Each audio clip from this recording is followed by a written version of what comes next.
how to create a project or a board in monday.com with free template. So guys, welcome back to my channel. In this video, I'm going to show you how to create a board with a free templates in monday.com. It's gonna be very easy.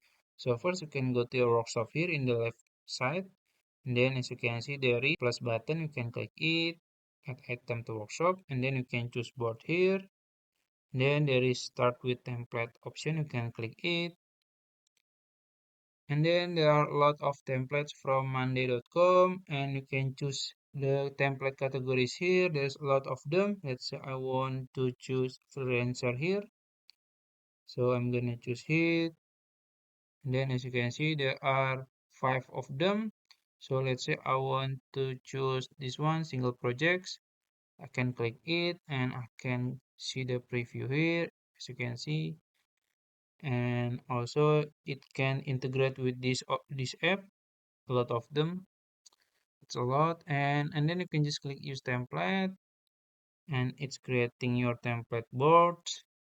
Wait a second, and it's done. As you can see, now you can edit it or you can modify it. It's up to you. So yeah, that's it. If you found this video helpful, please like this video and subscribe to my channel. Thank you.